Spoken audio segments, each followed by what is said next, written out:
mendapatkan hasil yang memuaskan atau optimal. Setelah kalian mengikuti tahapan-tahapan yang benar, yang terpenting adalah niat kalian belajar bahasa Arab. Ilmu bahasa Arab itu memiliki beberapa cabang ilmu. Di antaranya ada ilmu nahwu, ilmu shorof, ilmu mantik, ilmu balaghah, ilmu arud, dan ilmu lainnya. di antara ilmu yang tadi gue sebutin, ada yang kalian harus ketahui dan kalian kuasai untuk kalian yang baru belajar bahasa Arab, yaitu ilmu nahwu dan ilmu shorof. Kalau kalian udah bisa ilmu nahwu dan ilmu shorof, insya Allah kalian bisa deh membuat kalimat dalam berbahasa Arab sesuai dengan kaidah-kaidahnya.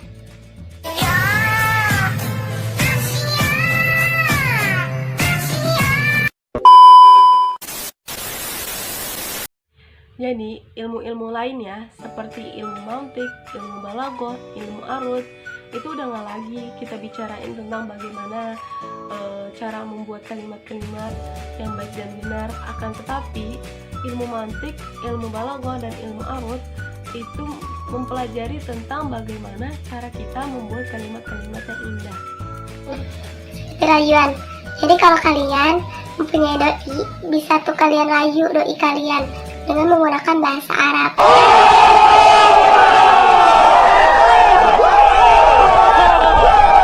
Jadi, kalau kalian baru belajar bahasa Arab, kalian harus kuasai dulu nih yang namanya ilmu nahwu dan ilmu shorof. Pada dasarnya, ilmu shorof adalah bagian dari ilmu nahwu. Apa sih bedanya, Tif? Ilmu nahwu sama ilmu shorof? Ilmu nahwu adalah yang mempelajari kedudukan kata dalam sebuah kalimat. Kalau ilmu shorof adalah ilmu yang mempelajari perubahan kata dalam satu bentuk ke bentuk yang lainnya. Sederhananya, ilmu shorof adalah menyediakan kata-katanya, dan ilmu nahwu adalah memberikan kita kaidah bagaimana cara kita membuat kalimat yang benar dan bagaimana cara kita membenarkan harokat-harokat yang benar. Karena perbedaan harokat itu dapat merubah arti, merubah makna. Jadi kalian harus belajar ilmu nahwu untuk belajar cara membenarkan harokat yang benar. Karena bisa membedakan arti atau makna sebuah kata yang beda harokatnya.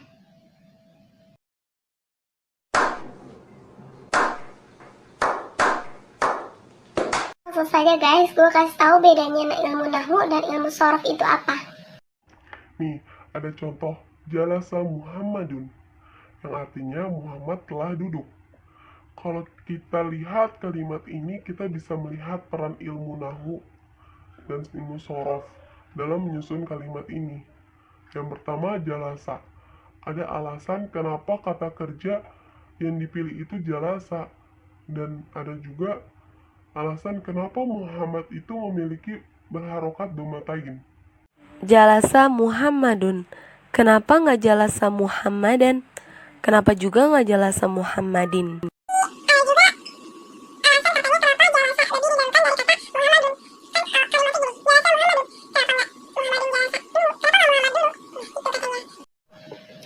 Yang kita bahas ini adalah ilmu nahwu guys. Jadi kita mempelajari bagaimana cara menempatkan suatu kata ke dalam suatu kalimat.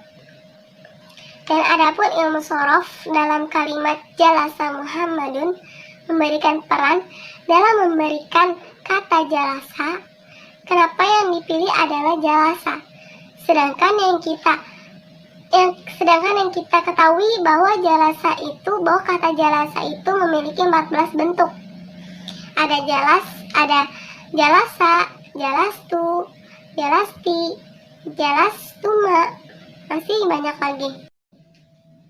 Sedangkan jalasa itu adalah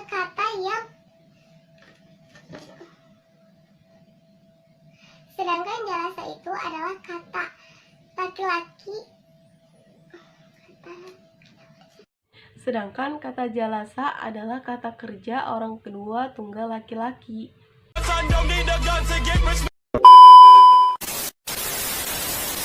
Nah, kita mempelajari bahan bentuk jalasa, menjadi jalasa, menjadi jalastu, dan perubahan bentuk lainnya dalam ilmu sorof.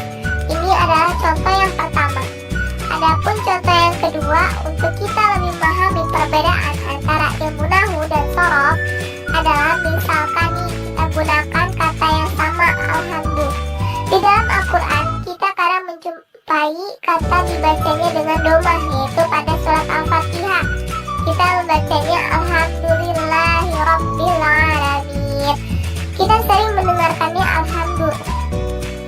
Tapi kita juga kadang dengar dari para khotib membuka khutbahnya dengan membaca innal hamdalillah. Kita dengar sendiri kan ya, harokat itu fathah, innal hamda. Dan ada juga seseorang yang memulai kitabnya dengan membaca alhamdi, abda'u bilhamdi. Ia membacanya kata alham dengan berharokat asroh.